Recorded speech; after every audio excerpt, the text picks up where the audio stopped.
अस्सलामुअलैकुम, खुशामदीद, welcome rise and shine में ज़ुहैब हसन आपके सामने और सरवत गिलानी छुट्टियों में, जैसे मैंने बताया आपको कि वो टर्की गई हुई है, जल्दी आ जाएंगी।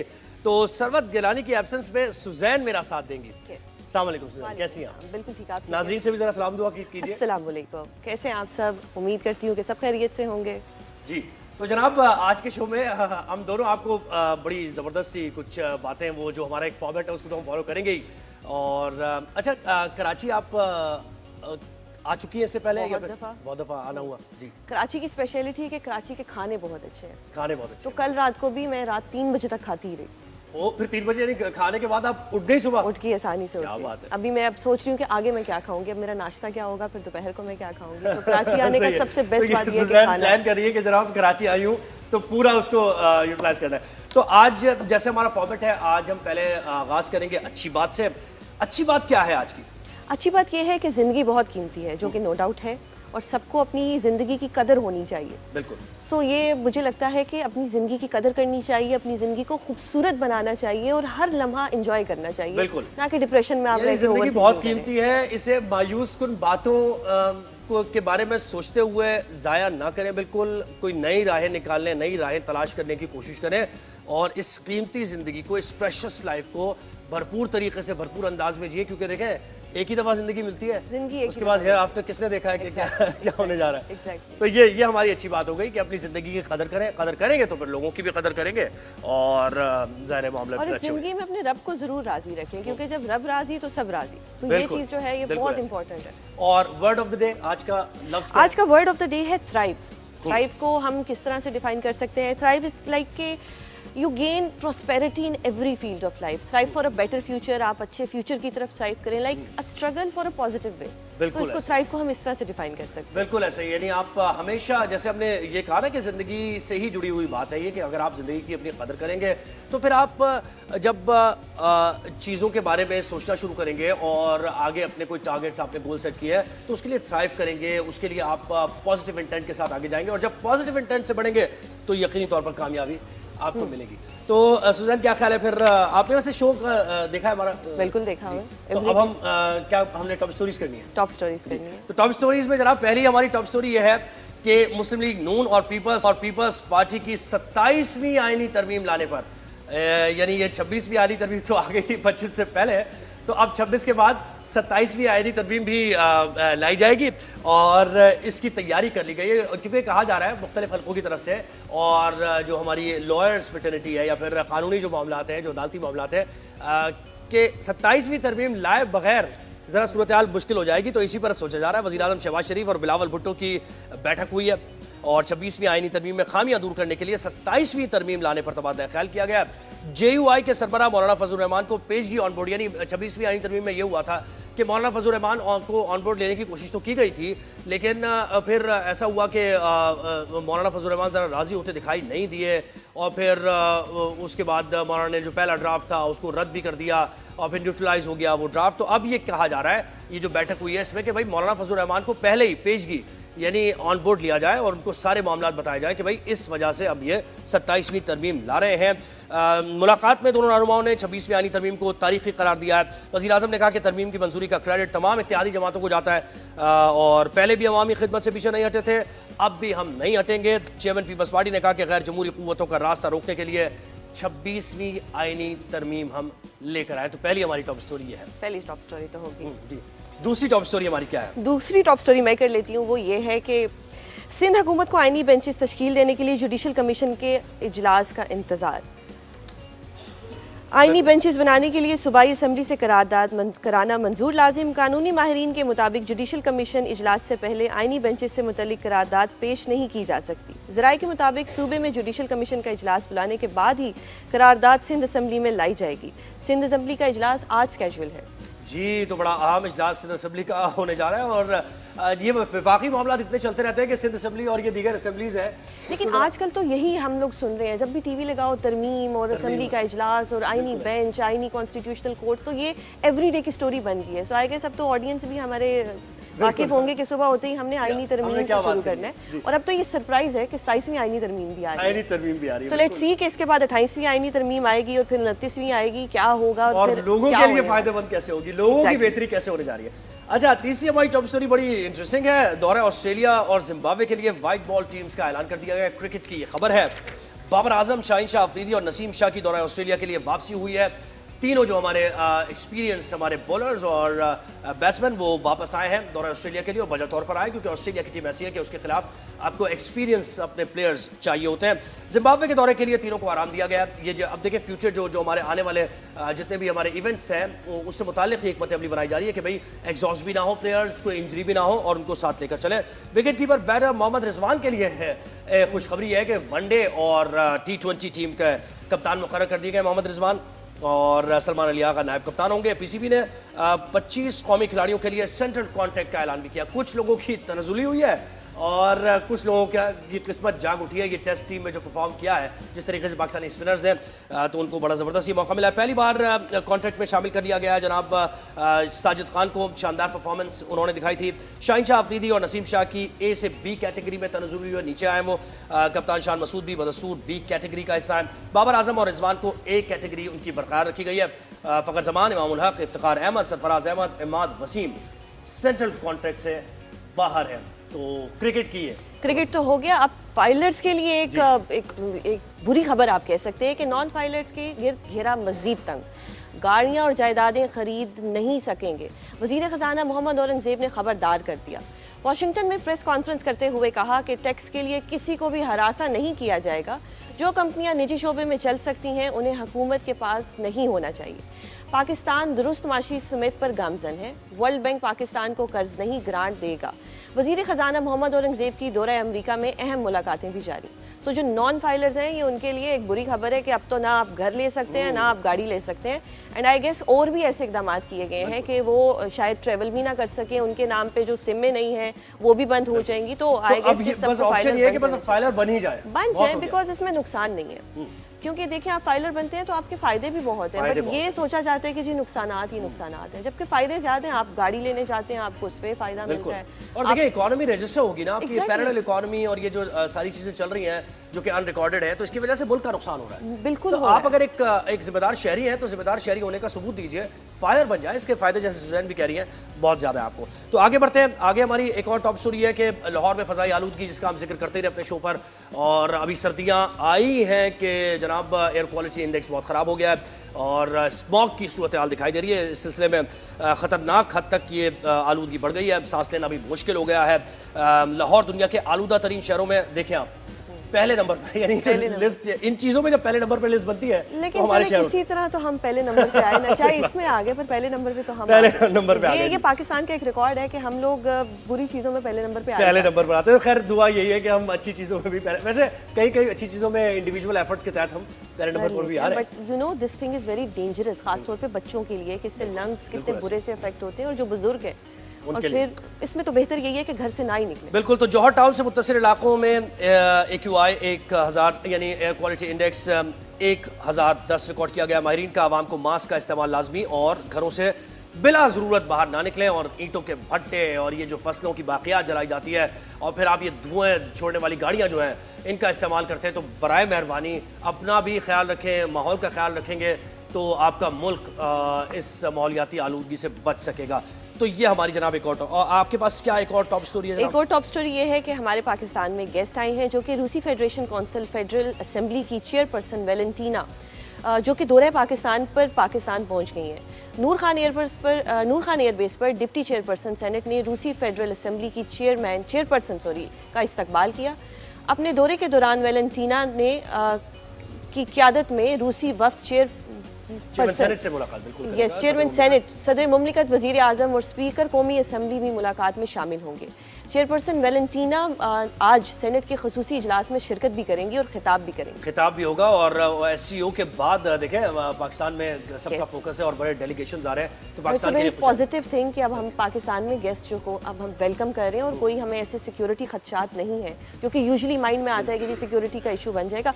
बट आई डोंट नो कि आज जो इस्लामाबाद है वो कंटेनर सिटी बना होगा या नहीं बना होगा, क्योंकि इस्लामाबाद तो आए दिन बंद हो जाता है और जी लोगों को बड़ी इसमें क्या प्रॉब्लम इस्लामाबाद से ज्यादा यानी उनके वहाँ के शहरियों से ज्यादा कौन ये दुख जानता है? एग्जैक्टली कि क्या देखते हैं होता कि है। आज क्या होता है। अच्छा, एक और अगली टॉप स्टोरी हमारी है कि जी अमेरिका ने गैर कानूनी मुकीम कई भारतीयों को मुल्क बदर कर दिया है और ये कहा है कि भारतीय शहरियों को चार्टर तैयारी की मदद से भारत डिपोर्ट किया गया है। अमेरिका ऐसे मामले को इंसानी स्मगलिंग के तौर पर देखता है और एक साल के दौरान 90,415 भारतीयों ने बगैर कानूनी दस्तावेजात के अमेरिका दाखिल होने की कोशिश की। और जैसे जैसे मईशत जिन मुल्कों की स्ट्रगल कर रही है वहाँ के लोग कोशिश करते हैं कि वो अपने रोजगार की गर्ज से बाहर मुल्क जाएं और वहाँ जाके बट उसको लीगल वे में जाएं ना, आप लीगली जाएं, ठीक है थोड़ा डिले होगा बट आपको एटलीस्ट एंग्जाइटी या स्ट्रेस नहीं होगा कि वहाँ जाके आपको छुपना पड़ेगा या आपको कोई ऐसी पनाहगाह में जाना और इस पड़ेगा तरह की कार्रवाइयों का सामना इस तरह की कार्रवाई और फिर ह्यूमिलेशन कंट्री के लिए भी इंडिविजुअल के लिए भी। सो बिल्कुल बेहतर है कि थोड़ा टाइम ले लें लेकिन उसको तरीके से चलें। बिल्कुल जी। अच्छा, कुछ सियासी बढ़ेंगे सुजैन, क्योंकि हम पहला जब टॉप स्टोरीज करते हैं उसके बाद आकर हम पेशरफ्त होती रहती है। सियासत तो आप देखें ना कि हमेशा हर गुजरते दिन के साथ हर लम्हे में सियासत है। आप देखिए कि पाकिस्तान में तो चलती ही सियासत है और जिसने कामयाब और पाकिस्तानी सियासत लंदन से भी पाकिस्तानी सियासत कंट्रोल हो रही होती है। तो लंदन में क्या एक्टिविटीज चल रही है, क्योंकि मुस्लिम लीग नून के मियां नवाज शरीफ पहुंच चुके हैं लंदन और वहां पर अब सियासी गहमा गहमी है। तो हमारे नुमाइंदे नवीद आलम ने लंदन से ज्वाइन किया, उनसे अपडेट लेते हैं। देखते हैं जी जी Zuhaib and Suzanne, very good morning. आज लंदन में सनी डे है। मैं यहाँ पे हाइड पार्क में हूँ इस वक्त और बिल्कुल यहाँ से 2 मिनट की वॉक पे मियां नवाज शरीफ का घर है, जहाँ पे वो हफ्ते की शब यहाँ पे वो आए। तो हीथ्रो एयरपोर्ट पर जो लोकल मुस्लिम लीग नून की क़यादत है उन्होंने वहाँ से उनको रिसीव किया और रिसीव करके यहाँ पे बिल्कुल इसके पीछे जो घर है वहाँ पे उनको लेके आए। जो सैकड़ों PTI के कारकुन थे उन्होंने मियां नवाज शरीफ के ख़िलाफ़ नारेबाजी की। तो दूसरी तरफ हमने देखा कि मुस्लिम लीग नून के जो कारकुन थे उन्होंने नवाज शरीफ की गाड़ी पर फूलों की पत्तियाँ निछावर की। मियां नवाज शरीफ जो आज का दिन है वो फैमिली के साथ स्पेंड करेंगे, उनकी कोई सियासी एक्टिविटी स्केड्यूल नहीं है। कल वो अमेरिका के लिए रवाना होंगे, वहाँ पे उनका 4 दिन का स्टे है और ये बताया जा रहा है कि वो इलाज के लिए वहाँ पे जा रहे हैं। उनकी पहले से डॉक्टर्स के साथ जो अपॉइंटमेंट्स हैं वो तय हैं। शायद वो चंद दिन और भी अमेरिका में रुक जाएं। It all depends on doctors suggestion. 4 दिन के बाद दोबारा वो लंदन में आएंगे तो फिर शायद वो कोई सियासी हवाले से और जो यहाँ के मुस्लिम लीग नून के जो लीडरशिप है और उनसे मिलेंगे और सियासी एक्टिविटीज़ उनकी स्केड्यूल तो नहीं है। लेकिन जब हमारी बात हुई है मुस्लिम लीग नून के जो जहाँ की लोकल लीडरशिप है तो उन्होंने कहा कि हो सकता है कि वो बात करें। इट डिपेंड्स कि उनकी सेहत इस बात की इजाज़त देती है या नहीं। जी तो अच्छा, ये एक्टिविटीज एक मैं चीज़ आपसे डिस्कस करना चाहूँगी कि देखिए अब मोहतरम नवाज शरीफ साहब लंदन गए हैं, लेकिन लंदन में उनका इस्तकबाल जो उनके जाले थे उन्होंने तो बहुत अच्छा किया, लेकिन जो एक दूसरी पार्टी थी PTI उनकी तरफ से हुल्लड़बाजी और एक शोर इस किस्म के नारे जो कि मुझे लगता है एथिकली रॉन्ग है because he is an old age person. उनको इस तरह के जुमले कसना या कहना नहीं होना चाहिए बिकॉज यू नो कि आप अपनी कंट्री को एक दूसरे मुल्क में किस तरह से प्रेजेंट कर रहे हो। बिल्कुल, और सियासत में देखिए रवादारी है ना, टॉलरेंस की बात है। सियासत में अगर आप एक दूसरे को टॉलरेट करेंगे और फिर मुज़ाकरात के जरिए मामला हल होते हैं, ठीक है एहतजाज करें, आपका हक है। लेकिन मियां साहब लंदन जा चुके हैं, अब इसकी बड़ी सिग्निफिकेंस है। अरे लंदन के बाद अमेरिका जाने का भी प्लान है। लंदन के बाद अमेरिका भी जाएंगे तो देखिए उनका घर है वहाँ पर और अभी शायद यहाँ पर कोई उनको डिसअपॉइंटमेंट हुई है। लेकिन पाकिस्तानियों का एक गिला भी तो है कि अगर मियां साहब को लंदन इतना ही पसंद है तो वहाँ रह जाए, फिर वो क्यों पाकिस्तान आते हैं? नहीं, और देखिए बात इसमें ये हो रही है कि भाई कोई डिसअपॉइंटमेंट है उनको जो वो एक्सपेक्ट कर रहे थे वो हाँ, नहीं मिल पाया है हो उनको, सकता है। या फिर अब उनको सब कुछ मिल गया है कि उनकी बेटी वजीर आला है, उनके भाई नहीं, वज़ीर शायद आज़म उनको है। इससे भी ज्यादा चाहिए था। और इससे फिर भी कुछ ज्यादा। एक वज़ीर आज़म पीटीआई, का ओहदा चाहिए था उनको। मेरे ख्याल से तो यही था। और फिर पीटीआई की तरफ से एक इल्जाम आता है कि लंदन में कुछ प्लानिंग होती है, तो अभी पता लगेगा कि नहीं, अभी देखिए कोई लंदन लंदन प्लान है तो या अगर नहीं। देखा जाए जिसने भी मुल्क की जो सियासी हिस्ट्री है उस पर अगर नजर है आपकी, तो लंदन वाकई बड़ी इंपॉर्टेंस है उसकी। और लंदन में जिस तरीके से यानी पॉलिसीज बनती हैं पाकिस्तान के बारे में, तो वो हमने देखा ही है। अच्छा, फैसल चौधरी हमारे साथ है, पाकिस्तान तहरीक इंसाफ के yes, साबित sir. हैं उनको या नहीं, इनएक्टिव? उनसे बात करते हैं और उन्हीं से पूछते हैं। जी फैसल साहब, अस्सलाम वालेकुम। बहुत शुक्रिया आपने वक्त दिया। थोड़ा सा क्राइसिस में आप इस वक्त दिखाई दे रहे हैं और आपको कानूनी टीम से भी सलमान अकरम राजा ने ज़रा सा आपको साइडलाइन कर दिया है। क्या मौक़िफ़ क्या है आपका इस पर? ये पीटीआई के अंदर क्या चल रहा है, लीगल टीम में क्या चल रहा है?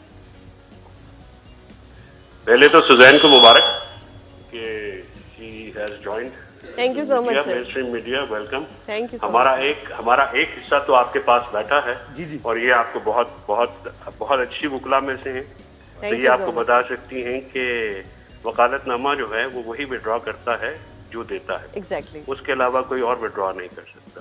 तो जी जी फरमाइए। बाकी बात सुने, मैं वकील कभी क्राइसिस में नहीं होता। ये जो क्लाइंट है उसका एब्सोल्यूट प्रिविलेज होता है।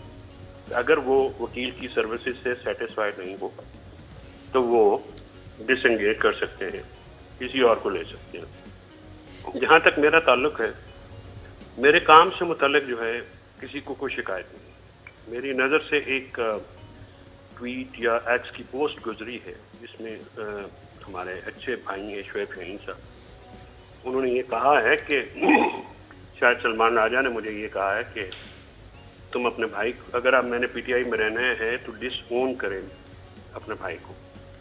अब ये एक ऐसी बात है यानी फवाद चौधरी को जी जी अच्छा। भाई, ये एक ऐसी बात है जिसमें मैं खान साहब से ये जरूर पूछना चाहूंगा कि क्या ऐसा डिस्क्लेमर रऊफ हसन साहब से लिया गया है? क्या ऐसा डिस्क्लेमर असद उमर साहब से लिया गया था? ऐसा जो डिस्क्लेमर है वो जो बहुत सारे दूसरे साहबान पीटीआई के अहम मुद्दों पर हैं उनसे लिया गया? और फॉर द फैक्ट, क्या शोएब शाहीन साहब अपने छोटे भाई को पीएमएल नून के लोगों को होस्ट करने पे डिसएसोसिएट करेंगे? तो मुझे आज अफसोस हुआ है कि अगर ये सोच है पाकिस्तान तहरीक इंसाफ के ज़िम्मेदारान की, तो इस पे अफसोस के इजहार के अलावा कुछ और किया नहीं जा सकता, तासुफ के इजहार के अलावा कुछ किया नहीं जा सकता। लेकिन फैसल सर, मेरा एक सवाल है आपसे कि पार्टी के जो डिसीजंस हैं वो तो फिर इमरान खान साहिब को लेने हैं।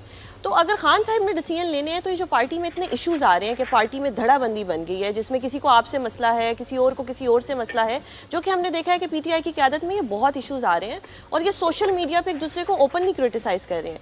तो आपको लगता है कि क्या आवाम इन चीज़ों को टॉलरेट कर पाएगी कि जी ये कैसी पार्टी है जिसमें आए दिन रोज़ लड़ाइयाँ हो रही हैं, इनके वकील आपस में लड़ रहे हैं और रोज़ सोशल मीडिया पर एक दूसरे की ये टांग खींच रहे हैं? इसको आप किस तरह से देखते हैं? आप भी ये करीब से देखते रहे, ये नई बात तो है नहीं पीटीआई में तो होती रहती है। और वैसे भी मैं आपको अर्ज करूँ, जमहूरी पार्टियों में इख्तिलाफ राय का होना कोई बुरी बात नहीं होती। अगर कोई लोग देखिए बाहर भी लोग करते हैं और जमहूरियत जो है वो एक दूसरे का जो मुख्तलिफ नुक्ता नज़र है उसको बर्दाश्त करने का नाम है। अगर किसी को सोशल मीडिया पर राय देने का पूरा हक है, गलत राय देने का भी नहीं, लेकिन फैसल साहब देखिए इस वक्त सूरत हाल इसलिए ख़राब हो जाती है कि आप इस वक्त पीटीआई क्राइसिस में हैं, उनके बानी इस वक्त जेल में हैं, उनसे राबता उस तरीके से नहीं हो पा रहा है। ठीक है, अगर नॉर्मल हालात चल रहे होते हैं तो इख्तलाफ राय होता है, मीटिंग्स होती हैं, उसमें एक पॉइंट ऑफ व्यूज़ होते हैं, लेकिन यहाँ पर तो सूरत हाल ये है कि इस मुश्किल से निकालना है और ऐसे में अगर आप फ्रेगमेंटेड नजर आएंगे तो फिर कैसे सूरत हाल चलेगी? और आपके कितने वर्कर्स अभी जेल में हैं, उनके बारे में कोई उनको परस्यू नहीं कर रहा उनके केसेस? नहीं, परसू हो रहे हैं, उनमें काफी सारे लोग हैं। देखिए ये जो होता है ना, जो पूरा निज़ाम चलता है, ये बड़े बड़े वकला या बड़े बड़े लीडरों के पर नहीं चलता, ये वर्करों और छोटे छोटे हम जैसे वकला की सर पे चलता है। हमारी ILF की टीमें जो है तहसील लेवल तक वर्करों की इमदाद करती हैं, उनको बेल का जो हो, उनका कोई इस तरह का मसला हो, सबकी वो पीछे जो है वो उनके फॉलोअप भी करते हैं, उनके जमानतें भी कराते हैं, उनके केसेस भी लड़ते हैं और फ्री ऑफ कॉस्ट लड़ते हैं। तो बड़े बड़े वकला को तो पैर उठाने के लिए भी काफ़ी ज़्यादा उनका हैवी है मामला, फीसें काफ़ी होती हैं, या उनकी फीस बाय काइंड हो या फीस बाय पैसों की सूरत में हो, दोनों सूरतों में वो काफ़ी ज़्यादा हैवी होते हैं। तो जो छोटे छोटे वकील हैं ना जी, हम जैसे, या छोटे छोटे वर्कर जो हैं, ये छोटे छोटे वर्कर बड़ी बड़ी पार्टियों की जान होते हैं, और छोटे छोटे वकील बड़ी बड़ी फर्मों को चलाते हैं। फैसल साहब, एक क्वेश्चन करना चाहूंगी आपसे कि सलमान अकरम राजा साहब एक मोहतरम है, हमारे लिए सीनियर है, लेकिन उनको आपसे क्या इशू है? बल्कि उनको तो आपको इनकरेज करना चाहिए बजाय इसके कि वो आपको डिस्करेज कर रहे हैं, क्योंकि मुझे नहीं लगता कि एक प्रोफेशनल जेलसी हमारे इस फील्ड में होनी चाहिए। वो अपने केसेस कर रहे हैं, आप अपने केसेस कर रहे हैं, लेकिन कहीं ना कहीं हमें एक प्रोफेशनल जेलसी नजर आई है जो कि अब सबको ही नजर आने लगी है। जेलसी है या परफॉर्मेंस का इशू है? कोई जेन्युइन उनके तहफ्फुज़ात है आपको लेकर? सर मुझे कोई आप बता दीजिए कि कौन से केस में परफॉर्मेंस का इशू है। अच्छा, अब मुझे बताएं आगे जब आप केस जी मैंने तो मीटिंग भी खान साहब से मेरी पटिशन पे हुई, खान की जो जेल की सहूलतें कि उनकी पटिशन भी मैंने सबसे पहले की। उससे पहले जो वकला को बाहर जलील किया जाता था उसको ईज आउट करने के लिए भी पटिशन मैंने की। अंदर जब खान साहब को जो चीज़ें पूरे साल से नहीं मिल रही थी, मेरे जाने के बाद अल्लाह के फजल से मेहनत से वो भी मिल गई, जो उनकी छोटी छोटी रिक्वायरमेंट्स थी। यानी 1 साल से डंबल नहीं मिल रहे थे। अब लोग कहेंगे यार ये क्या छोटी बात, जो एक्सरसाइज करता है उसके लिए ये बहुत इम्पोर्टेंस की हामिल बात है। तो इशू ये है कि मेरी परफॉर्मेंस का जहाँ तक ताल्लुक है, मेरे ज़िम्मे जो जिसने भी काम लगाए हैं, मैंने वो काम मैं करता हूँ, और मैं अपने काम बड़ा दिलजमी से करता हूँ, और और मुझे क्योंकि मेरा बहुत तजर्बा है पॉलिटिकल केसेस को हैंडल करने का, और बहुत यंग एज से मैं इन बड़े आपकी जो मुलाकात, आखिरी मुलाकात यानी खान साहब से कब हुई और क्या उन्होंने बात की? बुशरा बीबी से मुतालिक कोई बात हुई कि क़यादत उनको सौंपी जा रही है पाकिस्तान तहरीक इंसाफ की? नहीं, ऐसी बात मेरे सामने नहीं हुई। देखिए, अगर बुशरा बीबी जो है वो क़यादत करेंगी या कोई घर से, तो मैं समझता हूँ कि ये बेहतर होगा कंफ्यूजन में। लेकिन ज़ाहिर है ये मामला, ये फैसला खान साहब का है ना कि वो किसको करते हैं या किसको नहीं करते हैं। ये तो इमरान खान साहब की पार्टी है, और पाकिस्तान तहरीक इंसाफ में इमरान खान के और कारकुनान के अलावा कोई शख्स मैटर नहीं करता। तो आप कह रहे हैं कि अगर ये पार्टी खान साहब की है और उन्होंने ही सारे मैटर्स को डील करना है, तो फिर ये कोई भी ट्वीट करे या किसी के बारे में कुछ कहे, या एक खबर आ जाए कि व्हाट्सएप ग्रुप से निकाल दिया, फाइलें उठा ली गई, तो ये इसमें कुछ भी खान साहिब का लेना देना नहीं है, ये पर्सनल ग्रजेस है। इसका तो फिर यही मतलब खान साहब के साथ मैं मीटिंग में मौजूद था।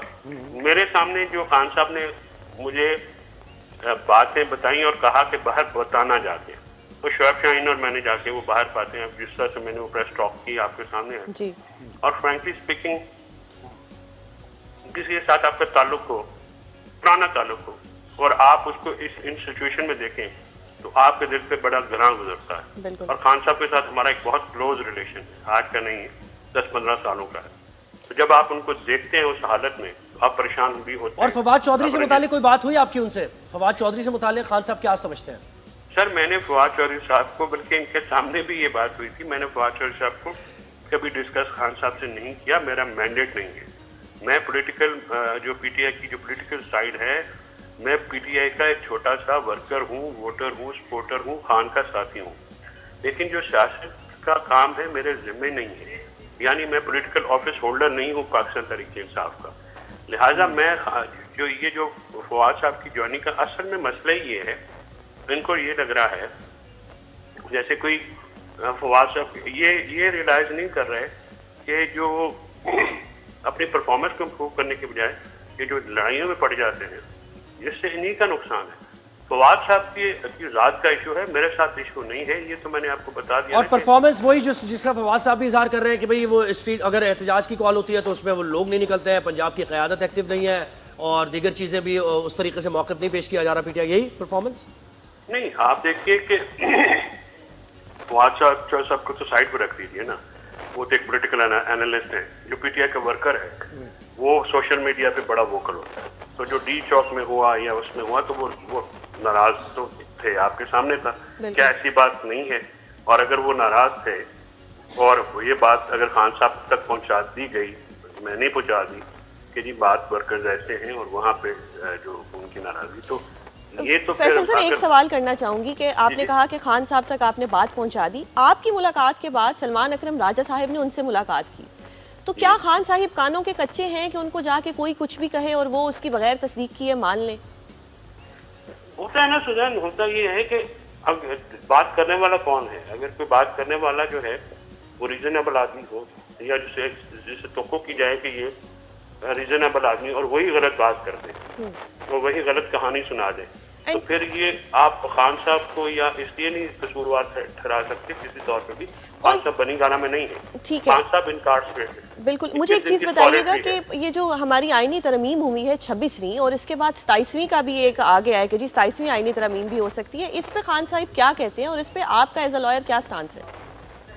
देखिए, खान साहब की जो कैटेगोरिकल जो इस पे पोजीशन है वो ये है कि 26वीं आईनी तरमीम जो है वो अदलिया पे हमला है, इंसाफ के निज़ाम पे हमला है, और पाकिस्तान के लोगों के हकूक़ को गस्ब करने की एक सोची समझी साजिश है, और वो इसको अप्रूव नहीं करते। और ये जो मुलाकातें हुई, इस पर कोई बात हुई? खान साहब ने कहा कि भाई जरूरत नहीं थी कोई मुलाकात करने की, आपने जो इस प्रोसेस का हिस्सा बने और फिर यानी इस पर कोई बात की खान साहब ने?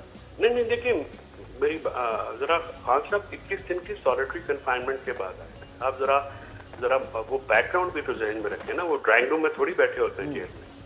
जेल एक बड़ा, उनको लोग रियलाइज नहीं कर रहे, 1.5 साल हो गया है जिनको एहसास नहीं हो रहा, जो अपनी ये पार्टी खेलने में, तरमीमें खेलने में बिजी हैं। जो बंदा जेल में होता है वो खान एक बहुत हौसलामंद, बहुत दलेर आदमी है, ठीक है, लेकिन हमें तो एहसास होना चाहिए ना कि वो शख्स जेल में है, उसके पास मालूमात की कमी है, उनके पास न्यूज़पेपर नहीं जा रहा, उनको टीवी नहीं देखने दिया जा रहा, उनको पिच डार्क सेल में 14 घंटे अगर आप रखेंगे तो टॉर्चर किया जा रहा है ना उनको।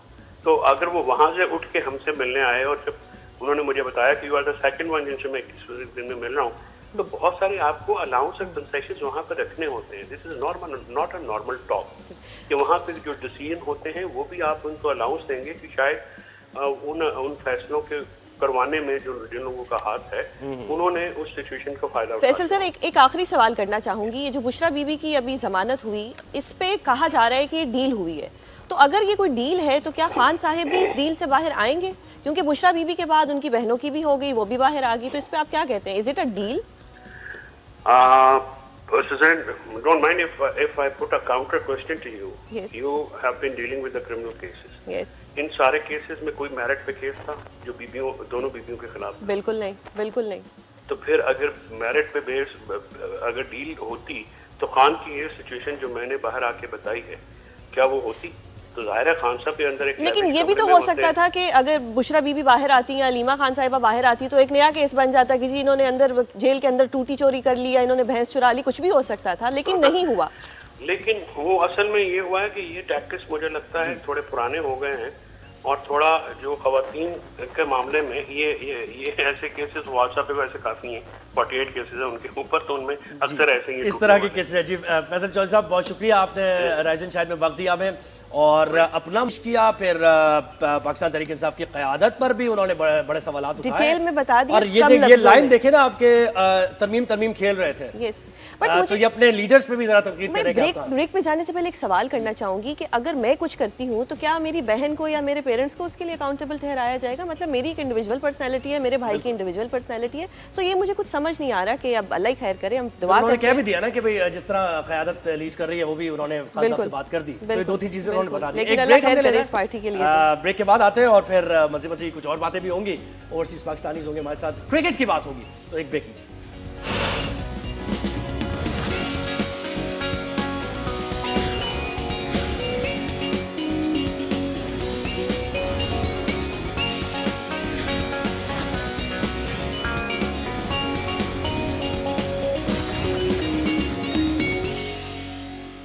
Welcome back. अब कुछ क्रिकेट की बात कर लेते हैं। क्रिकेट में आपको है शौक है? बस कभी बचपन में बाबा की वजह से जबरदस्ती देख लिया तो देख लिया, उस तरह से आइडिया नहीं है। थोड़ा क्रिटिसिज्म पे मैं बात कर लूंगी, बात कर लेंगे। तो वही है कि पाकिस्तान क्रिकेट टीम ने एक तो अच्छा परफॉर्म किया है, फाइनली टेस्ट सीरीज इंग्लैंड के खिलाफ जीती है। पाकिस्तानी स्पिनर्स ने बेहतरीन तरीके परफॉर्मेंस दिखाई अपनी, और उसके बाद सेंट्रल कॉन्ट्रैक्ट्स भी मिल गए हैं फाइनली।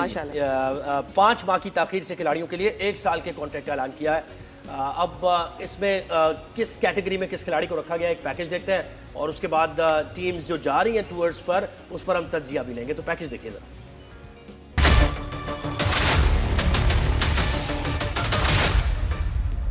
पीसीबी ने 25 कौमी क्रिकेटर्स के लिए सेंट्रल कॉन्ट्रैक्ट्स का ऐलान कर दिया। बाबर रिजवान की एक ही कैटेगरी बरकरार, शाहीन आफरीदी एक दर्जा तनजुली से बी कैटेगरी में चले गए, फखर जमान की छुट्टी हो गई। टेस्ट टीम के कप्तान शान मसूद की बी कैटेगरी में शमूलियत कप्तानी से मशरूत है। नसीम शाह भी बी कैटेगरी का हिस्सा हैं। इंग्लैंड के खिलाफ शानदार परफॉर्मेंस पर साजिद खान को इनाम मिल गया, उन्हें सी कैटेगरी में शामिल किया गया है। Beautifully ball, flighted up the quicker ball. Shadab Khan और हारिस रऊफ एक दर्जा तनजुली के बाद सी कैटेगरी में चले गए, जबकि नुमान अली की सी कैटेगरी में शमूलियत फिटनेस से मशरूत है। सेंट्रल कॉन्ट्रैक्ट में अब्दुल्ला शफीक, अबरार अहमद, सलमान अली आगा, सऊद शकील, नुमान अली और साइम अयूब को सी कैटेगरी में रखा गया है। पीसीबी की जानिब से आमिर जमाल, मोहम्मद वसीम जूनियर, मोहम्मद हुरैरा, मीर हमजा, खुर्रम शहजाद, मोहम्मद अली, उस्मान खान, इरफान खान नियाजी, हसीबुल्लाह खान, अब्बास आफरीदी और कामरान गुलाम को डी कैटेगरी ऑफर की गई है। पहली बार 5 इमर्जिंग क्रिकेटर्स को भी सेंट्रल कॉन्ट्रैक्ट्स दिए गए हैं, जिनमें खुर्रम शहजाद, मोहम्मद अब्बास आफरीदी, मोहम्मद अली, मोहम्मद इरफान खान और उस्मान खान शामिल हैं। मोहम्मद नवाज, सरफराज अहमद, इमाद वसीम, फहीम अशरफ, इफ्तिखार अहमद, शाहनवाज धानी और मोहम्मद हारिस को सेंट्रल कॉन्ट्रैक्ट ना मिल सका। जमान खान, अरशद इकबाल, हसन अली, उसामा मीर और इमामुल हक को भी कॉन्ट्रैक्ट से हाथ धोना पड़ा है। अच्छा सुहेब, ये तो हमने देख लिया, लेकिन अब सीनियर्स की कुछ राय लेते हैं। हमारे साथ मौजूद हैं इस वक्त अदील अजहर साहब जो कि स्पोर्ट्स एनालिस्ट हैं और याया हुसैनी जो कि स्पोर्ट्स जर्नलिस्ट हैं। तो ये हमें बेहतर बता सकते हैं कि क्या होने जा रहा है, तो इनसे पूछते हैं। जी जी बिल्कुल बिल्कुल जी। याया और अदील, अस्सलाम वालेकुम, कैसे हैं आप? ठीक ठाक है, खैरियत से? याया से सबसे पहले सवाल करेंगे, ये जो टीम सेलेक्ट हुई है जिम्बाब्वे के लिए, ऑस्ट्रेलिया के लिए, ऑस्ट्रेलिया में सीनियर प्लेयर्स को दोबारा मौका दिया गया, पहले इन दोनों टीम्स पे बताएं, आपको कोई सवालात हैं, कोई तहफ़्फ़ुज़ात हैं इस पर?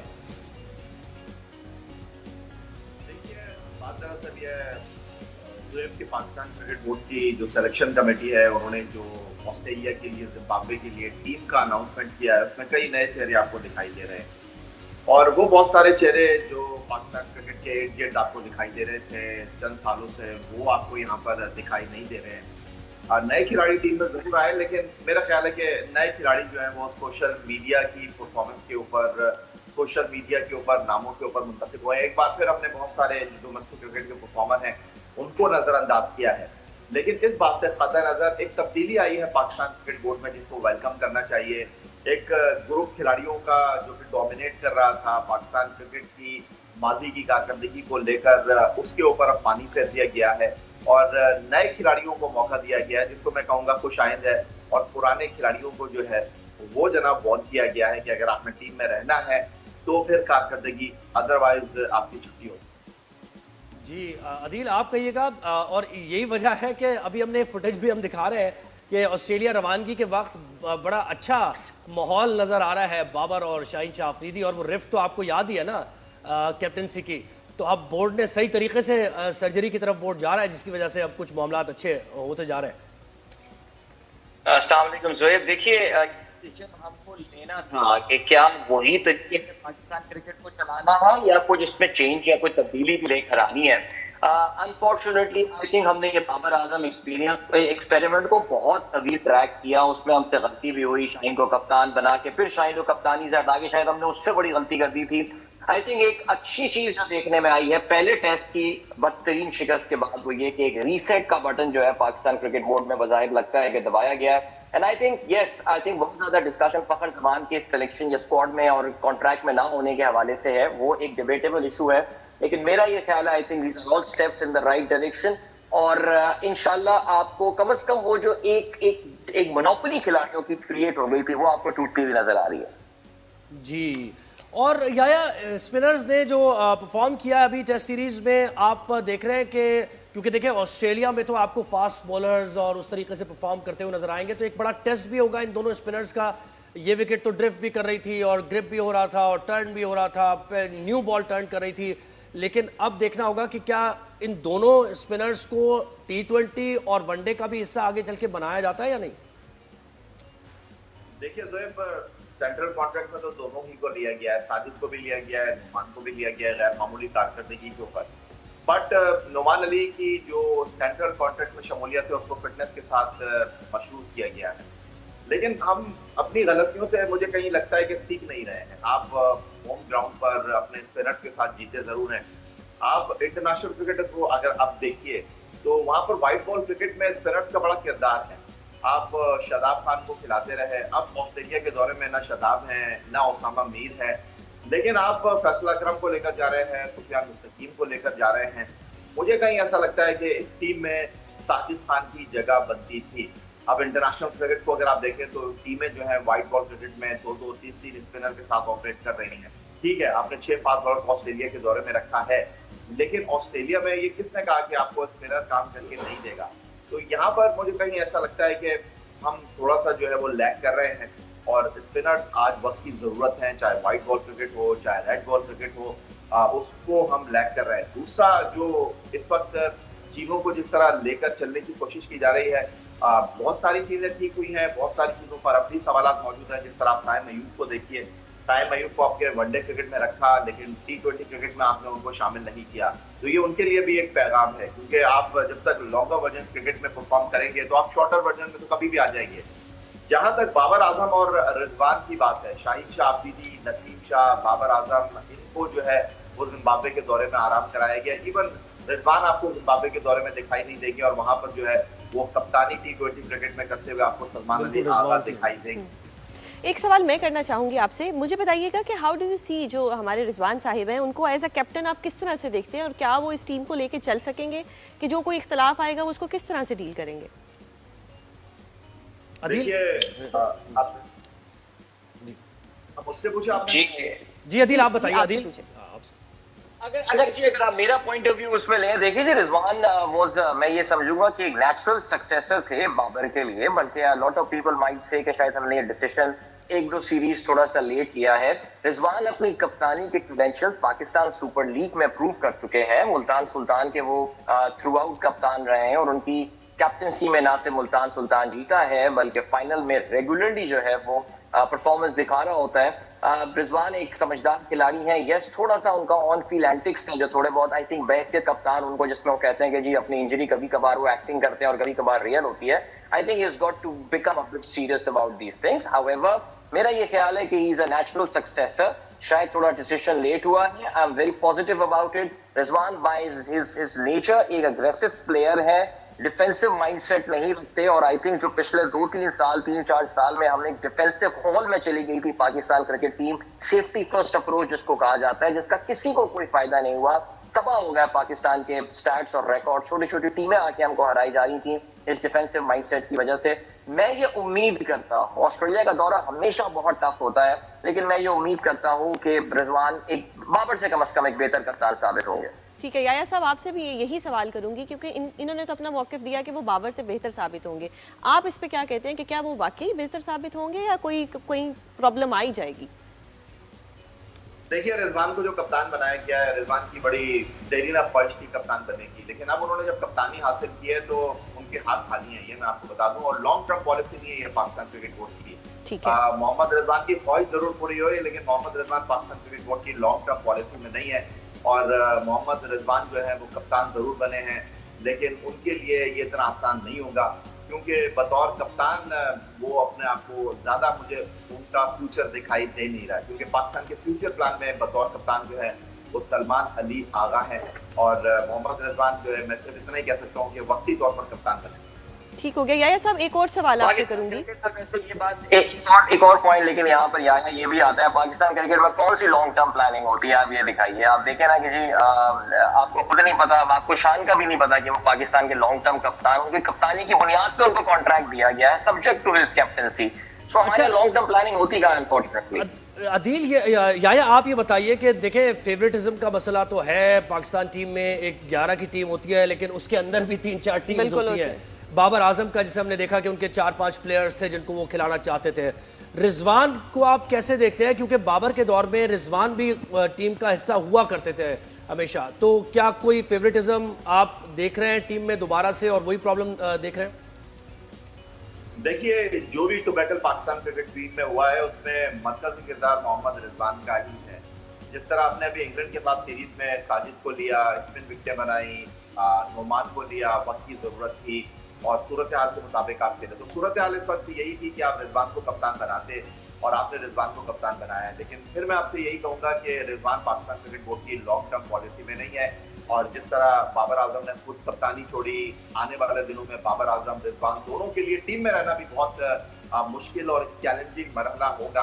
क्योंकि जो सबसे इंटरेस्टिंग बात है कि रिजवान कप्तान जरूर बने लेकिन टीम की सिलेक्शन आप ले लें, दीगर मामला ले लें, पाकिस्तान क्रिकेट बोर्ड की मैनेजमेंट डोमिनेट कर रही है। और अगर जो लोग ये बात कर रहे हैं कि जी रिजवान कप्तान बन गए हैं, ये पाकिस्तान क्रिकेट के लिए बहुत अच्छा फैसला हुआ है, मैं इस बात से बिल्कुल भी इत्तेफाक नहीं करता। क्योंकि रिजवान को जिस सूरत हाल में इस पर कप्तान बनाया गया है उनको भी बहुत अच्छे तरीके से इस बात का इदराक है। मैं तो ये बात भी आपसे कर रहा हूँ कि कप्तानी तो दूर की बात, रिजवान मुस्तकबिल में पाकिस्तान टीम में होंगे, ये भी बहुत बड़ा सवाल है। बहुत बड़ी बात कर दी है। सीनियर स्पोर्ट्स एनालिस्ट याया हुसैनी हमारे साथ थे और अदील अजहर स्पोर्ट्स जर्नलिस्ट हमारे साथ थे और दोनों तज्जिया दे रहे थे। बहुत शुक्रिया। तो याया तो ये कह रहे हैं कि रिजवान का टीम में होना मुश्किल है। उनको देखिए कुछ पता नहीं लगता, ये पाकिस्तान है। अगर मोहसिन नकवी साहब इतने ओहदे संभाल सकते हैं तो कोई भी कुछ भी कर सकता है। तो मेरे ख्याल से कि जो डिसीजन है वो ऊपर से ही आना होता है। बिल्कुल, चेयरमैन पीसीबी भी है, वजीर दाखिला भी है, इतने ओहदे वो संभाल रहे हैं तो फिर देखते हैं क्या होता है। तो कैसे फोकस कैसे रहता होगा? मल्टी टैलेंटेड आई गेस, हम सबको उनसे सीखना चाहिए। और फिर मैं तो यही कहूँगी कि पाकिस्तानियों को चाहिए कि या तो वो सियासत में आ जाए या वो हमारे जो इदारे हैं जैसे फौज हो गई, नेवी हो गया, इनमें आ जाए या वो क्रिकेट में आ जाए ताकि आप अपनी लाइफ को एंजॉय कर सकें। तो ये मेरा एक मशवरा है सबके लिए। और इन सब के लिए मेहनत करने की ज़रूरत है, तालीम हासिल करने की ज़रूरत है। तो अपनी पढ़ाई पे ज़रूर तवज्जो दें क्योंकि जब आप एक पढ़े लिखे इंसान होंगे तो आपके लिए राहें जो है निकलती जाएंगी। बिल्कुल। तो इस वक्त एक ब्रेक का वक्त हो गया है। ब्रेक के बाद हम आएंगे हेडलाइंस ब्रेक के और राइज एंड शाइन में फिर मजीद भी हम टॉपिक्स शामिल करेंगे। एक ब्रेक लीजिए।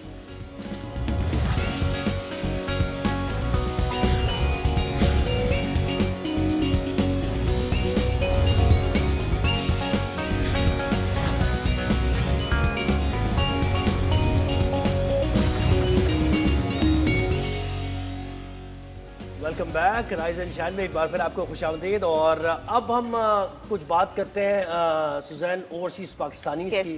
और हमेशा हमारे शो में ओवरसीज़ पाकिस्तानीज़ की पार्टिसिपेशन होती है। हम हमेशा मेक शो करते हैं कि दुनिया भर में जो पाकिस्तानी रह रहे हैं किस तरीके से रह रहे हैं, पाकिस्तान के लिए क्या कंट्रीब्यूट कर रहे हैं। और जैसे एक लाइन हम बोलते हैं कि दिल पाकिस्तान के साथ उनके धड़कते हैं लेकिन धड़कते किसी और मुल्क में, किसी और दिल है पाकिस्तानी पर धड़क रहा है किसी और मुल्क में। जी। तो हमारे साथ इस वक्त भी ओवरसीज़ पाकिस्तानी सुहेल अख्तर साहब मौजूद हैं, IT एक्सपर्ट हैं, सऊदी अरेबिया से उन्होंने हमें ज्वाइन किया। बहुत शुक्रिया सुहेल साहब, अपने वक्त दिया हमें। जी, अस्सलाम वालेकुम, खुदा वबरकातुहू। Good morning Pakistan, good morning Saudi Arabia. Good morning जी। जब आपका हमने पढ़ा इंट्रो, आपने माशाल्लाह इतना 26 साल आपने काम किया और आपने इसको IT की फील्ड जिसको बड़ा मुश्किल समझा जाता है उसके अंदर आपकी इतनी एक्सपर्टीज़ है जिसमें साइबर सिक्योरिटी है, आर्टिफिशियल इंटेलिजेंस है। मुझे बताएं आपने ये इतनी मल्टीटास्किंग कैसे कर ली? क्योंकि जो मैंने आपका बायो पढ़ा उसमें तो आप हाजी कैंप में भी आप वॉलंटियर हुए, आपने मेडिकल कैंप्स में भी काम किया। तो बताएं कि ये दो मुख्तलिफ चीज़ों को आप लेके कैसे चलते हैं? अच्छा, असल में ये होता है कि अपने आप को ना ग्रो करना पड़ता है over the period of time. हम लोग स्टेगनेंट नहीं रह सकते। अगर आप स्टेगनेंसी की तरफ चले जाएं या एक जगह पे आप ठहर जाएं तो शायद आप जिंदगी में ग्रो नहीं कर पाए।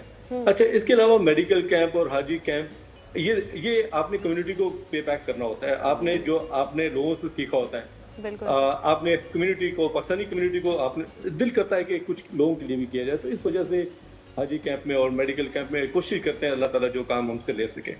अच्छा सुहेल साहब, हमारा मकसद ये होता है एक तो ओवरसीज़ पाकिस्तानीज़ की पार्टिसिपेशन भी हो और इसके साथ साथ ये कि जो पाकिस्तानी बैठे हुए हैं पाकिस्तान में वो भी फ़ायदा उठा सके और उनके लिए भी राहें खुले।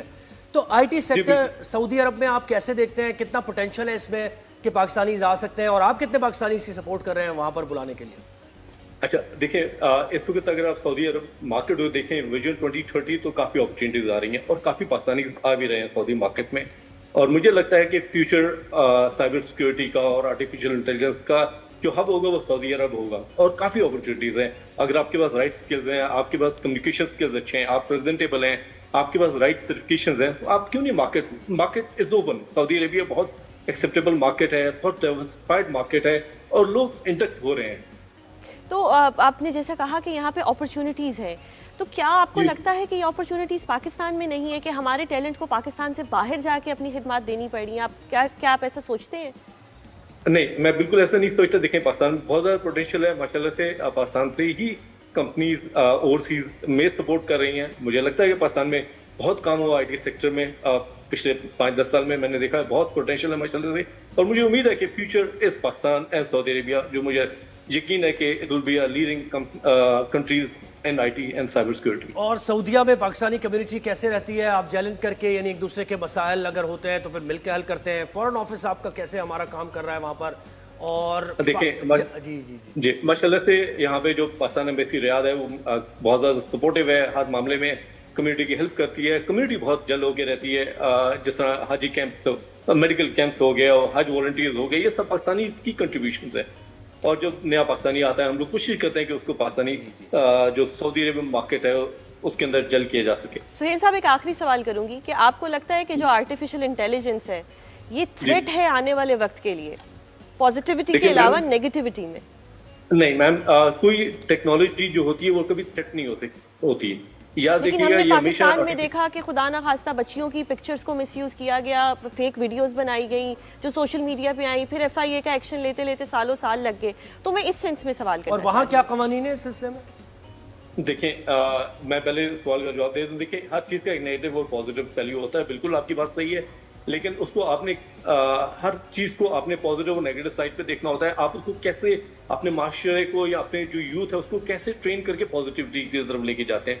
तो ज़ाहिर है पाकिस्तान में पोटेंशियल है, हमें जो विजिबल होता है वो नेगेटिविटी साइड पे है, लेकिन मुझे यकीन है कि बैकग्राउंड में काफ़ी पॉजिटिव साइड पे भी काम हो रहा है माशाल्लाह। काफ़ी पीएचडी पाकिस्तान से प्रोड्यूस हो रहे हैं। बिल्कुल पीएचडी के उम्मीद हमारी बिल्कुल अच्छी है। बहुत शुक्रिया जी सुहेल अख्तर साहब, बहुत शुक्रिया, आपने हमें सऊदी अरब से ज्वाइन किया, जो बात हमसे शेयर की है। और वो कह रहे हैं कि देखें, पॉजिटिविटी भी हर चीज़ में और नेगेटिविटी भी, दोनों पहलू। इससे एक चीज़ जाहिर हुई कि हम पाकिस्तानियों में इतना टैलेंट है कि हम दुनिया में छाए हुए हैं, और आप जहाँ पे भी देखें, चाहे वो सऊदी अरेबिया हो, यूएसए, यूएई, कहीं पे भी हो, पाकिस्तानियों ने अपना एक लोहा मनवाया है।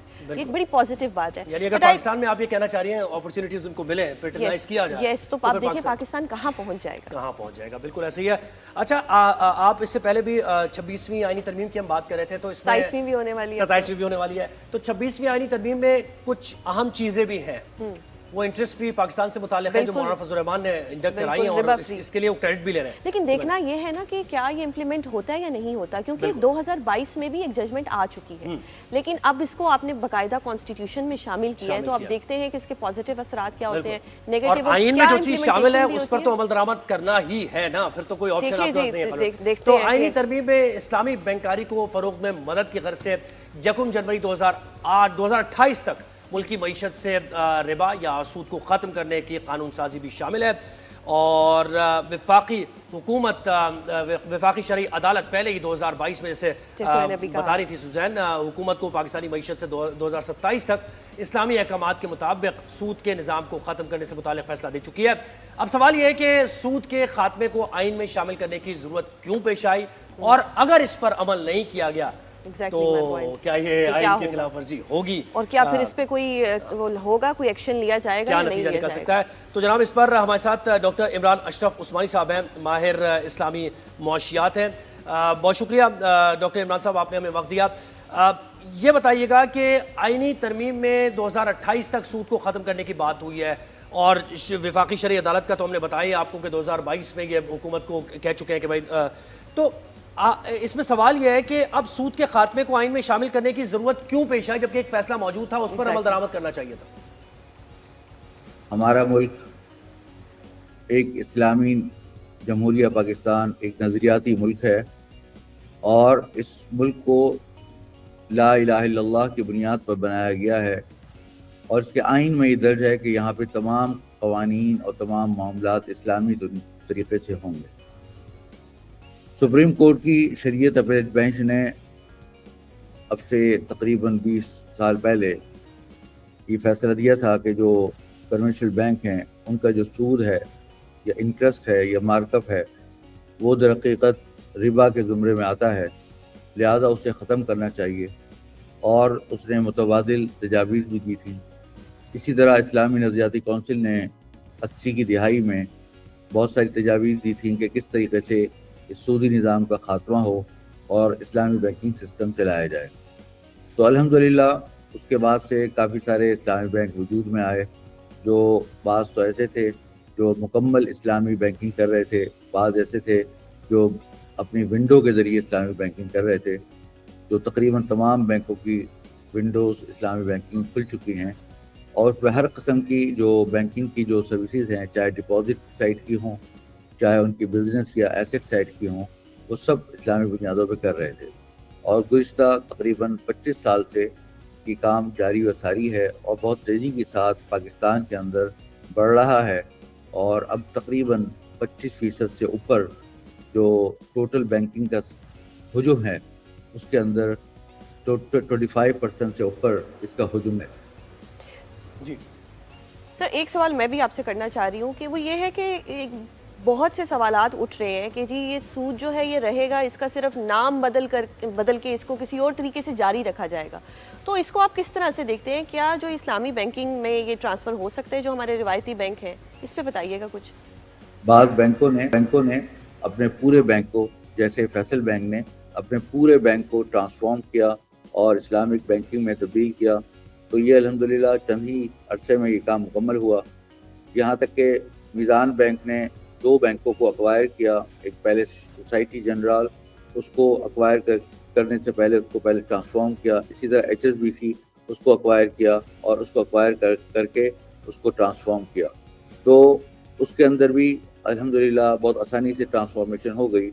और एक इदारा है IOFI, accounting and auditing organisation of Islamic financial institution, तो उसके अंदर बाकायदा इसके तरीक़े दर्ज हैं कि किस तरीके से किसी भी इदारे को अगर इस्लामी नहीं है तो उसको ट्रांसफॉर्म किस तरह किया जाए। उसके अलावा पाकिस्तान की एक हाई लेवल स्टीयरिंग कमेटी है जिसका बंदा भी मेंबर है और बाकी वज़ीर ख़ज़ाना साहब, मोहतरम वज़ीर ख़ज़ाना साहब, मोहतरम स्टेट बैंक गवर्नर और बहुत सारे बैंकों के CEOs और दूसरे उलमाए किराम वगैरह भी उसमें शामिल हैं। तो वो उसका पूरा उन्होंने लाए-अमल तैयार कर लिया है और इससे पहले भी कई कमीशन बन चुके हैं कि जिसके अंदर इस बात का पूरा तरीक़ेकार मुतय्यन कर दिया गया है कि किस तरीके से इस्लामी बैंकिंग को ट्रांसफॉर्म किया जाएगा। जी अच्छा डॉक्टर साहब ये बताएं, इस वक्त पूरे बैंकिंग इंडस्ट्री का हम देखें तो सिर्फ 18% इस्लामी बैंकिंग पर मबनी है। तो अगर पूरा बैंकारी निज़ाम इस्लामिक बैंकिंग पर मुंतकिल हो जाए तो इस सूरत में क्या रिबा का खात्मा हो सकेगा, कैसे हो सकेगा ये? यहाँ पर दो बातें हमें पेश नज़र रखनी चाहिए। एक होता है कि कम से कम हराम से हलाल की तरफ आ जाना। तो हमने जो ट्रांजेक्शन्स तब्दील की हैं जैसे मुराबहा, इजारा वगैरह, तो ये हराम से हलाल की तरफ आ गई हैं। और जितना ज़्यादा ये इस्लामिक बैंकिंग बढ़ेगी और जितना ज़्यादा इसका हुजूम बढ़ेगा तो मज़ीद इसके फ़वाइद जो एक इकोनॉमी के अंदर आते हैं और जो शरीयत के मकासद हैं कि डिस्ट्रीब्यूशन ऑफ वेल्थ एक फेयर बेसिस पर हो, तो वो हो पाएगी। क्योंकि अभी मसला ये है कि इस्लामी बैंकों का तनासुब कम है, तो वो मजबूर होते हैं कि वो उस रेट के ऊपर फाइनेंसिंग करें या उस रेट के ऊपर डिपॉजिट लें या उसके आसपास लें या उसके आसपास दें जो कि मार्केट में कन्वेंशनल बैंकों का है। लेकिन एक मरतबा अगर सारे इस्लामी बैंक वजूद में आ गए तो उसके बाद वो अपने हिसाब से अपना बेंचमार्क, अपनी रेट, अपना प्रॉफिट, अपना तरीक़ेकार मुतय्यन कर सकते हैं और उसमें स्मॉल एंड मीडियम एंटरप्राइजेस और माइक्रो फाइनेंस और सप्लाई चेन फाइनेंस वगैरह को तरक्की दी जाती है। बिल्कुल दुरुस्त हो गया। एक सवाल मैं और करना चाहूँगी कि जो पाकिस्तान की मईशत है ये आलमी मईशी निज़ाम के साथ मुंसलिक है, तो क्या वर्ल्ड बैंक और IMF में भी बिला सूद बैंकारी की गुंजाइश मौजूद है या नहीं? तो सिंपल तरीका है कि बहुत सारे इंटरनेशनल सॉवरन सुकूक पहले भी लॉन्च किए जा चुके हैं और अब भी उसको सुकूक की शक्ल के अंदर उसको किया जा सकता है और उसके शरीय कंप्लाइंट तरीका उसका मौजूद है। एक और चीज़ बताइए, ये जो रिवायती और इस्लामी बैंकारी है इसमें फ़र्क है क्या? और इस्लामी बैंकारी पर आम एतराज़ ये किया जाता है कि ये सिर्फ अल्फाज की तब्दीली है, यानी लफ्ज़ों को चेंज किया गया।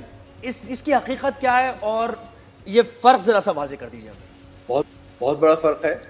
पहली बात तो मैं आपको बताऊं कि जो इस्लामी बैंकिंग है वो तिजारत का नाम है और जो सूदी बैंकिंग है उसके अंदर इंटरेस्ट बेस्ड लैंडिंग, यानी कि आप लोन देते हैं कर्जा देते हैं और कर्ज के ऊपर नफा लेते हैं। जबकि इस्लामी बैंकिंग के अंदर तिजारत की जाती है, कोई चीज़ आप खरीदते हैं, बेचते हैं, किराए पे देते हैं, पार्टनरशिप करते हैं, तो तब उसका फ़ायदा उसका वजूद में आता है। तो ये एक तरीके से इस्लामी बैंकिंग जो है वो एक बहुत बड़ा फ़र्क रखती है कि ये प्रॉपर उसके अंदर एक ट्रांजैक्शन और उकूद किए जाते हैं। और तीसरी बात ये कि इस पे खाली अल्फाज की तब्दीली नहीं है, बल्कि उसके हुकूक और उसके रिवॉर्ड्स, रिस्क एंड रिवॉर्ड, ये सब चीज़ें उसके साथ तब्दील होती है। जैसा कॉन्ट्रैक्ट होता है, जैसे अंडरलाइन कॉन्ट्रैक्ट होता है, उसके हिसाब से उसके रिस्क एंड रिवॉर्ड और उसके राइट्स एंड रिस्पॉन्सिबिलिटीज़ उसके हिसाब से आते हैं। बहुत शुक्रिया इमरान साहिब, आपसे हमें बहुत कुछ सीखने को मिला और एक जो हमारा जो कंफ्यूजन थी वो क्लियर होगी कि ये क्या होता है। लेकिन देखिए एक और इसमें कंफ्यूजन थोड़ी सी है कि जो हमने लोन्स लिए हुए हैं, यस, दुनिया जो भर हम से फ्यूचर में भी लेंगे, बिल्कुल IMF से जो मामला चल रहा है, जो फ्यूचर में भी लेंगे हम, यही तो मेन सवाल था। हाँ। उस पे तो हमारा इंटरेस्ट आए दिन बढ़ता रहेगा और मैं कहती हूँ कि जो अभी पैदा होने वाला बच्चा उस पे 3 लाख कर्ज है, बिल्कुल कुछ अरसे में उस पे 6 लाख हो जाएगा। 6 लाख हो जाएगा, तो वो कैसे इंटरेस्ट हम खत्म करेंगे अपने। खैर ये आने वाला वक्त बताएगा। अच्छा जी, अब हमारे साथ एक बड़ा सरप्राइज आपको देने के लिए है, और वो सरप्राइज ये है कि सरबत गिलानी मुझे छोड़ के खुद चली गई हैं टर्की, एंजॉय कर रही हैं वहाँ पे टर्की का फूड और वो सारी चीज़ें, और मैं यहाँ पर बैठा हूँ, मैं यहाँ पे जॉब कर रहा हूँ। तो हमने सोचा कि उनसे रब्ता करते हैं और जानते हैं कि भाई है सरबत, अस्सलाम वालेकुम, नज़र आ गई आप हमें इस्तांबुल में किस जगह मौजूद है? तकसीम स्क्वायर पर है। वालेकुम अस्सलाम। क्या हाल है भाई ज़ुहैब? कैसी है मैंने कहा आप कराची में हैं तो हम टर्की चले जाते हैं। हाँ जी, ये आप जो है ना बगैर बताया आपने एक प्लान बनाया और आप चली गई हैं। अब लेके क्या आ रही हैं हमारे लिए, ये बताएं आप। भाई बहुत सारी चीजें यहाँ पे, तो फूल इतने अमेजिंग हैं, मैं आपको बता नहीं सकती। आई मीन इट्स विंटर्स, हमने गर्म कपड़े पहने हुए यहाँ पे, लेकिन फूलों की तादाद और फूलों के रंग जो है वो अनबिलीवेबल है। उसके अलावा यहाँ पे बेगल्स बहुत मशहूर होते हैं, जो सुबह सुबह हम बेगल्स खाते हैं। तो जब आप कॉफी पीते हैं, चाय पीते हैं अपने शो के लिए, हमारे शो के लिए, तो उस वक्त हमें बेगल्स खाने चाहिए जी। और ये भी जरा मुझे बताएं कि कौन कौन सी जगह आपने घूम ली है वहां पर, और ओवरसीज पाकिस्तानीज के तौर पे तो नहीं हम बात कर रहे होंगे आपसे। तो एक ऐसे ही कुछ फीलिंग आ रही है जैसे हम रोज शो में ओवरसीज पाकिस्तानियों को कवर करते हैं, उसी तरह मुझे भी फीलिंग आ रही है कि जैसे मैं टर्की में हूँ लेकिन मैं पाकिस्तानी के तौर पे यहाँ पे रह रही हूँ। बट यू नो टर्की में एक सेंस ऑफ ओनरशिप है, बिकॉज यहाँ पे पाकिस्तानियों को बहुत प्यार किया जाता है और बहुत इज्जत से बात की जाती है। और कई दफा कल भी ऐसे हुआ, हम शूटिंग पे थे और हम एक जगह गए और वहाँ पे दुकान में हमारा सीन था, तो जैसे ही हम दुकान से अपना काम करके बाहर निकले तो उन्होंने पूछा कि आप कहाँ के हैं। तो जैसे ही हमने कहा कि हम पाकिस्तान के हैं, उन्होंने अपना एक टर्किश कावा जो होता है टी, वो क्या बात है, वही पीते रहते हो दक्षिण के लिए वो लेकर आए और वो। अच्छा सरवत, हमारे साथ सुजैन भी है, सुजैन ने हमें ज्वाइन किया हुआ है, तो उनसे भी जरा बात। जी जी, मैं सरवत साहिब आपसे एक सवाल करना चाहती हूँ कि पाकिस्तान में बड़ा मशहूर है कि अपनी सीट कभी खाली नहीं छोड़नी चाहिए, यानी पाकिस्तान में सबसे बड़ा मसला सीट का मसला है, तो आप सीट छोड़ के कैसे चली गई? देखिए हमारी टीम इतनी अनबिलीवेबल है और हमारे देखने वाले उतने ही ज्यादा अनबिलीवेबल हैं। और सुजैन, मसला ये है कि किस्मत जो है ना वो अपना साथ नहीं छोड़ती। तो अगर आपकी किस्मत में ये सीट का मजा लेना है कुछ दिनों तो क्यों नहीं। बट ये सीट आपको बहुत मिस कर रही है और ये आपकी ही सीट है। नहीं, हम चाहेंगे कि आप भी इंजॉय करें और इसी तरह मेरी टीम को एंजॉय करें जिस तरह मैं रोज करती हूँ। और लेकिन ज़ुहैब से तो मैं आके अपने सारे बदले पूरे करूंगी। अच्छा मुझे बताएं, मैंने आपसे कहा था कि वो आप सिरकेजी जाइएगा, एमिनोनी जाइएगा और तकसीम, तो आप ज़ाहिर है गई हैं वहाँ पर, वहाँ का फूड एंजॉय किया? मैं वेकेशन पे नहीं, मैं काम पे आई हुई हूँ ज़ुहैब। अच्छा आप काम पे हैं, लेकिन काम पे खाना पीना तो चलता रहता है। आपने अभी तक क्या क्या खाया? हाँ वेल यू नो यहाँ पे इनका सीख कबाब और चावल बहुत बुरी बात है, बहुत बुरी बात है, बहुत बुरी बात है, बहुत बुरी बात है। और इनकी टर्किश टी बहुत मशहूर है। जहाँ भी हम जाते हैं वहाँ टर्किश टी पिला देते हैं हमें। तो शॉपिंग का कोई प्लान है ग्रैंड बाजार जाने का, या किसी और जगह पे कोई मतलब इरादा है कि शॉपिंग करनी है ढेर सारी? ग्रैंड इंशाल्लाह, देखिए मेरा स्केड्यूल बहुत क्योंकि हम यहाँ शूट पे आए हुए हैं और इतना टाइट स्केड्यूल है, तो हम कोशिश पूरी कर रहे हैं कि इरफान भाई के लिए थोड़े से स्निपेट्स ले ले ग्रैंड बाजार जाके। लेकिन देखिए अगर मौका मिला तो जरूर जाएंगे। आने नहीं देंगे आपको अगर कोई गिफ्ट नहीं हुआ ना सरवत। मुझे पता है आपको क्या गिफ्ट देना है, आप छोड़ दें। चले गुड, एंजॉय करें अपना और वापस आए जल्दी से। से पाकिस्तान आए, अपनी सीट संभाले। बिल्कुल, थैंक यू आप सबका बहुत बहुत शुक्रिया, और थैंक यू सुजैन कि आपने मेरे हमारे fans It's an honor for me. मेरी कमी नहीं महसूस होने। नहीं, कमी आपकी बिल्कुल महसूस की जा रही है। अच्छा, और कल जरूर कल भी आप फिर हमारे साथ ज्वाइन कीजिएगा और फिर मैं कल भी ज्वाइन करूंगी आपको। चले गुड है जबरदस्त है। चले टेक केयर। जी सरवत हमारे साथ थी, कितना जेलस हो रही थी कि वो इतनी अच्छी जगह पे आया। मैं भी अच्छी जगह पे हूं, बट टर्की तो गर्मियों में देखे ना यू नो, बट टर्की का एक अपना ही क्रिस्मा है। टर्की एक अलग ही, यानी आप कहीं भी दुनिया के कोने में चले जाएं लेकिन टर्की को मिस कर रहे होते हैं और कुछ टाइम के बाद आप जाते हैं। और सबसे अच्छी बात टर्की की है कि खाना बहुत मजे का है, या तो बहुत मजा आता है आपको, या आपको लगता है कि जी बिल्कुल ही फारिग। बड़ा मजे का फूड तो मुझे ये नहीं पता कि कराची वालों को कैसा लगता है, बट जो इस्लामाबाद से लोग जाते हैं, बिगेस्ट अट्रैक्शन अगर आप टर्की जाना चाहते हो पहली जहन में खाना ही आता है। और ढेर सारे पैसे लेके जाएं क्योंकि खाना महंगा भी बहुत है। सही है। तो एक ब्रेक हमने लेना है, ब्रेक के बाद हम आते हैं और राइज एंड शाइन ऐसे ही करते रहिए ज़ुएब के साथ और सुजैन के साथ और सरवत के साथ।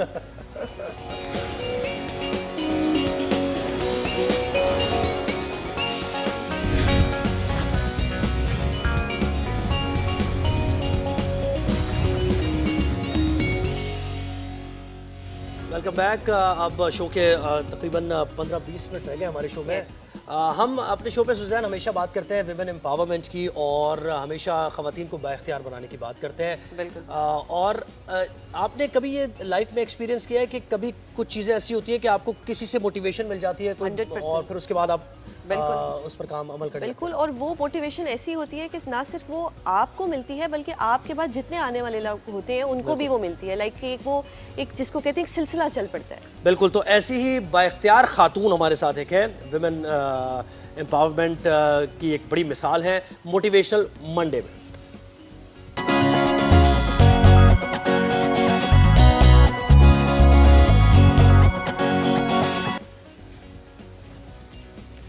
जी हमारे साथ मौजूद है मुसरत जबीन साहिबा। इनका इंट्रोडक्शन ये है कि इन्होंने बहुत अच्छे तरीके से अपना एक, आप कह सकते हैं कि अपना बिजनेस स्टार्ट किया और ख़ुद को एम्पावर किया कि उन्हें किसी की ज़रूरत ना पड़े, और इन्होंने अपने हुनर से अपना एक मकाम बनाया। आज वो एक बहुत अच्छी बिजनेस वुमेन है और आप देख सकते हैं कि उन्होंने ये हैंडमेड चीज़ें और भी आपको दिखाएंगे। जी यस, हैंडमेड, और ये बहुत मुश्किल होता है, तो हम इनको वेलकम करते हैं। बहुत शुक्रिया आप हमारे प्रोग्राम में आई।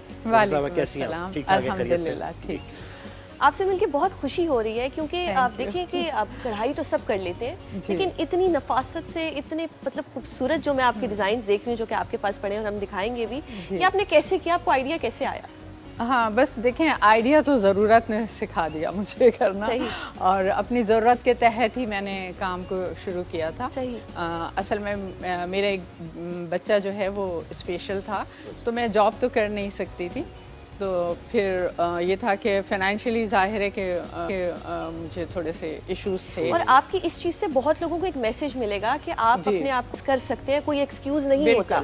जब आप अपनी चीज़ों को यूटिलाइज करना चाहें, अपनी एबिलिटीज़ को, तो आप कर सकते हैं। और आप एक एग्जाम्पल है हमारे लिए कि एक स्पेशल बच्चे को भी देखा, फैमिली को भी देखा, और फिर अपने लिए ऐसे वसाइल पैदा किए जिनसे आप कमा सकें और एक हलाल रिस्क कमा सकें। तो ये बताएं कि आपकी अम्मी ने आपको ये सारी चीज़ें सिखाई या फिर आपने कहा कि जब ज़रूरत थी तो मैंने फिर किया ही? तो यकीनी तौर पर आपकी अम्मी ने ये सारी चीज़ें आपको सिखाई होंगी। जी, बस अम्मी से तो मैंने इस तरह से कुछ नहीं सीखा, उन्हें आता तो बहुत कुछ था। मेरी बहनें बहुत टैलेंटेड हैं, लेकिन उन्होंने एज अ बिजनेस इसको नहीं, उन्हें ज़रूरत नहीं थी, फाइनेंशियली वो स्ट्रांग थी, लेकिन मुझे तो फिर ज़रूरत थी। वैसे तो मैंने मास्टर किया है उर्दू उसमें लिटरेचर में।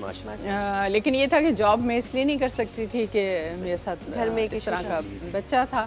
तब मैंने यही सोचा, ये मेरा अपना ही फैसला था और मैंने ख़ुद से ही, क्योंकि ज़ाहिर है आप देखें जो चीज़ अपने लिए ख़ुद कर सकते हैं कोई नहीं कर सकता। आप सबसे ज़्यादा अपने लिए बेहतर कोई नहीं सोच सकता कि आपने करना क्या है और कैसे। ज़ाहिर है कि 1-2 दिन की बात नहीं है, ये तो जो भी अखराजात होंगे वो तो हमेशा से रहेंगे आपके साथ। हर महीने के एंड पे और दूसरे महीने के स्टार्ट पे तो ये जी। तो मैं एक सवाल करना चाहूँगी कि आप बड़ा रीज़नेबल प्राइस पे ये सब सेल कर रही हैं, तो इससे क्या आपका सर्कल अच्छा चलता रहता है? क्योंकि आपकी प्राइसेस बड़ी रीज़नेबल हैं, अगर देखा जाए तो हैंडमेड चीज़ है जो कि बहुत एक्सपेंसिव होती है, बट आपका बहुत ही नॉर्मल कोई भी परचेज कर सकता है। तो क्या आपका सर्कल इससे सही जाता है या आपको क्या लगता है कि प्राइसेस आप बढ़ाएंगी फ्यूचर में या नहीं?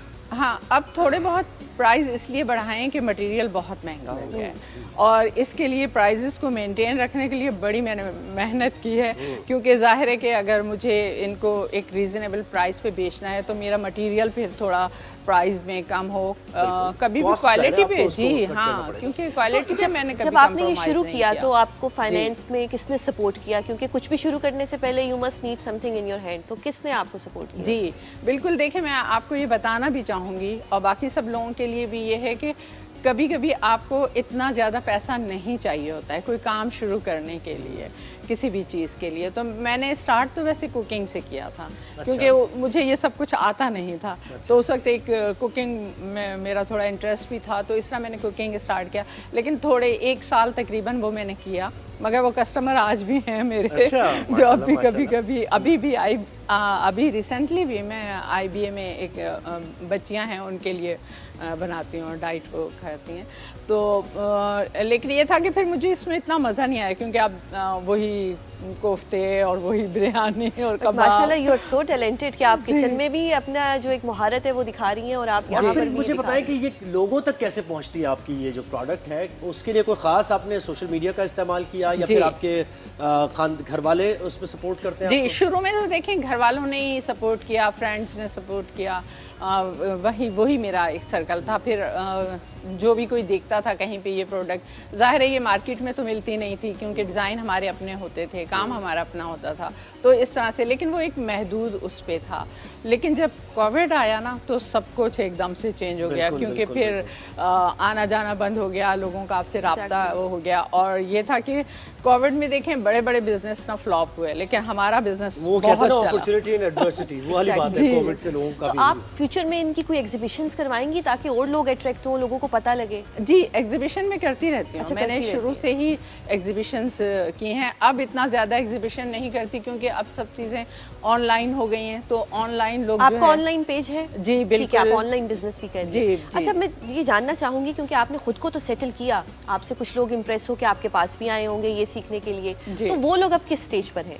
जी बिल्कुल, मेरे साथ काफ़ी सारी ख़वातीन हैं और मैंने शुरू से ही उनको अपने साथ एंगेज रखा, क्योंकि ज़ाहिर है कि जब मैं सोशल मीडिया यूज़ नहीं करती थी तो चीज़ें मुझे सेल भी करनी होती थी। अब उसमें बहुत सी इस तरह की बच्चियाँ या टीचर्स भी थीं जो मुझसे चीज़ें ले जाती थीं, और एज अ रीसेलर जैसे वो मेरी चीज़ अगर 1000 की है तो मैं कहती थी हाँ कि आप 9, हाँ तो ये मैं कहती कि आप 100 मुझे दे दें, या फिर आप जितना भी मुझे इतने दे दें, बाकी आप जो जितना भी आप वो। तो ये जो आप सारी चीज़ें लेके आए जरा दिखाइए ना। और क्या ये तो पिलो कवर है जी, और कहाँ यानी डिजाइनिंग आप करती हैं? जी, डिजाइनिंग तो देखें, जब असल में मेरे पास एक तरह से मैन्युफैक्चरिंग है, मैं जब बना लेती हूँ सब कुछ तो फिर कैमरा जरा थोड़ा सा फोकस करें।